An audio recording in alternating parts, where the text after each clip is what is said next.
Shalom Bapak Ibu Saudara sekalian, apa kabarnya? Saya harap Bapak Ibu Saudara sekalian saat ini yang sedang menonton video ini dalam keadaan baik, dalam keadaan sehat, dan juga dalam keadaan sukacita. Pada saat ini saya akan mengajak Bapak Ibu Saudara sekalian untuk merenungkan sebagian dari firman Tuhan.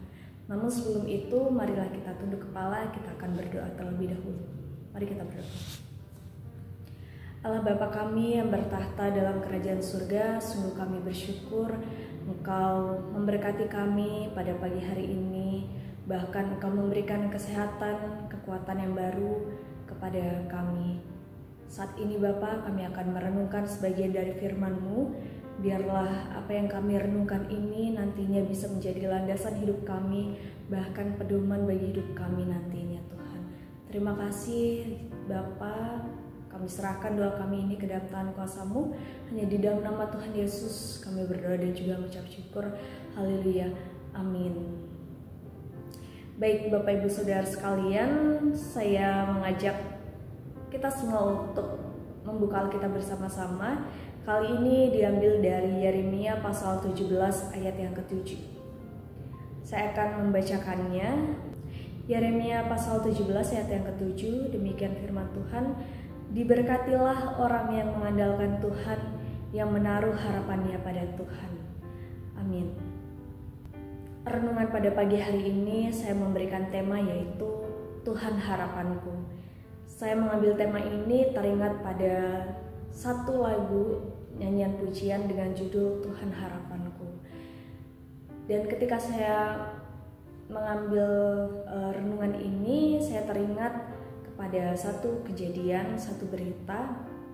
Jadi ada berita yang sempat viral di sosial media beberapa saat yang lalu, beberapa waktu yang lalu, yaitu tentang seorang anak laki-laki yang ia ini berpisah dengan ibunya selama 16 tahun. Kemudian ia berinisiatif untuk mencari ibunya melalui media sosial. Jadi anak ini namanya adalah Ian. Dia sejak umur 4 tahun sudah berpisah dengan ibunya.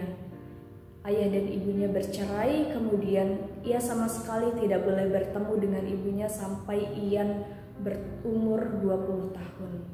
Tetapi karena Ian ini rindu dengan ibunya dan juga dia rindu dengan sosok seorang ibu, akhirnya memutuskan untuk mencari ibunya melalui sosial media, yaitu dengan membagikan informasi mengenai ibunya, membagikan alamat rumahnya juga ke sosial media, serta dokumen-dokumen yang ini mengenai informasi tentang ibunya. Jadi ketika dia sudah mengupload semuanya itu, informasi tentang ibunya, ia menunggu beberapa saat, beberapa hari, bahkan beberapa minggu kemudian Ian mendapatkan lokasi keberadaan sang ibu ini dan langsung mencari alamat ibunya berada. Setelah bertanya-tanya kepada warga di sekitar lokasi keberadaan ibunya, akhirnya Ian pun berhasil menemukan sang ibunya. Dengan penantian Ian selama 16 tahun terpisah dari ibunya, akhirnya ia kembali lagi bertemu dengan ibunya, di mana ia merasa sedih, kemudian dia juga bersyukur karena bisa bertemu lagi dengan ibunya melalui sosial media yang ia gunakan. Jadi selama 16 tahun ini, seorang laki-laki bernama Ian ini menaruh harapan penuh kepada Tuhan dan juga berdoa untuk bisa bertemu dengan ibunya. Dan pada akhirnya dia menggunakan sosial media untuk bisa bertemu dengan ibunya. Jadi pada kali ini saya akan memberikan beberapa poin mengenai tema kita kali ini, yaitu Tuhan harapanku. Dan juga melalui ilustrasi tadi ada beberapa hal yang bisa kita petik untuk bisa kita jadikan contoh dalam kehidupan kita, bagaimana Tuhan menjadi harapan kita dalam kehidupan kita. Yang pertama, poin pertama adalah mengandalkan Tuhan. Melalui ilustrasi tadi, seorang laki-laki bernama Ian ini yang kehilangan ibunya selama 16 tahun, Dan tentang cara ia menemukan ibunya ini banyak sekali digunakan oleh orang-orang yang kehilangan harapan. Tidak hanya kehilangan orang yang disayang, tapi juga barang kesayangan mungkin juga bisa ditemukan melalui sosial media. Bahkan pencuri juga bisa ditemukan melalui sosial media dan juga dengan cara diviralkan. Media sosial ini sifatnya luas dan juga menjangkau banyak orang. Karena dari kalangan anak-anak, remaja, dewasa, bahkan usia yang tua pun menggunakan media sosial. Jadi pada saat Ian ini menggunakan kesempatan media sosial itu, ia juga bisa menggunakan media sosial sebagai salah satu sarana ia menemukan ibunya. Mungkin ketika dia tidak menggunakan media sosial, dia tidak akan kehilangan ibunya. Dia tidak bisa kalau hanya mengandalkan kekuatan fisik. Selain itu juga, dia selama 16 tahun berpisah dengan ibunya, dia berdoa kepada Tuhan. Dia menaruh harapan penuh kepada Tuhan, supaya dengan cara apapun, dia bisa bertemu dengan ibunya.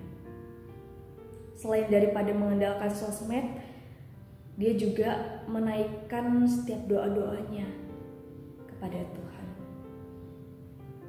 Jadi mengandalkan Tuhan untuk kita semua berarti kita merasa tidak bisa tanpa Tuhan. Dan hal tersebut adalah benar. Kita tidak bisa tanpa Tuhan. Tuhan adalah sumber kehidupan kita, dan sebagai orang percaya harus mengandalkan Tuhan dalam kehidupan kita. Kehidupan saya, kehidupan Bapak Ibu Saudara sekalian, kita harus mengandalkan Tuhan. Kemudian poin yang kedua adalah berharap kepada Tuhan. Mungkin ada beberapa dari Bapak Ibu sekalian, saudara sekalian, yang saat ini kehilangan pekerjaan, kemudian sulit dalam ekonomi, dan sedang stres mengerjakan tugas. Marilah kita semua tetap bersabar dan juga berharap kepada Tuhan. Melalui doa, pengharapan, pasti Tuhan akan menolong. Yang kehilangan akan diberikan pekerjaan yang baru, yang sulit dalam ekonomi Tuhan pasti memberkati, dan yang stres dalam mengerjakan Tuhan pastilah Tuhan akan menolong. Saudara sekalian, melalui hal tersebut dapat diketahui bahwa wujud dari pengharapan adalah kesabaran dan juga tekun dalam berdoa. Sabar menjalani situasi yang tidak sesuai dengan harapan, sembari tetap berharap dalam doa kepada Tuhan. Seperti tokoh-tokoh dalam Alkitab yang mereka menaruh harapan penuh kepada Tuhan dengan berdoa, seperti Hana yang berharap pada Tuhan untuk mengabulkan doanya supaya diberikan anak. Kemudian Abraham yang menanti janji Tuhan untuk memiliki keturunan, dan juga Ayub orang saleh yang takut akan Tuhan. Mereka semua menaruh harapan kepada Tuhan. Tuhan adalah harapan mereka. Tuhan adalah harapanku. Tuhan adalah harapan bagi Bapak Ibu Saudara sekalian. Firman Tuhan kali ini mengatakan, diberkatilah orang yang mengandalkan Tuhan, yang menaruh harapannya pada Tuhan. Yang perlu kita garis bawahi kali ini adalah manusia boleh berharap, tetapi Tuhan yang menentukan waktu yang tepat bagi kita boleh menerima jawaban. Demikian firman Tuhan pada pagi hari ini. Baiklah, firman Tuhan ini nantinya bisa menjadi suatu pedoman bagi Bapak Ibu Saudara sekalian, dan juga mari kita terus berharap kepada Tuhan. Tuhan Yesus memberkati. Mari kita akan tutup dalam doa. Allah Bapa kami yang bertahta dalam kerajaan surga, terima kasih Engkau menolong kami. Bahkan kami merenungkan sebagian dari firman-Mu ini, biarlah setiap doa-doa kami, harapan kami pada hari ini, esok, bahkan di tahun ini semuanya akan Engkau wujudkan pada waktu-Mu Tuhan. Terima kasih Tuhan, inilah doa permohonan kami, hanya kami angkat ke dalam nama Tuhan Yesus. Haleluya, amin. Terima kasih Bapak Ibu Saudara. Selamat beraktivitas, Tuhan Yesus memberkati.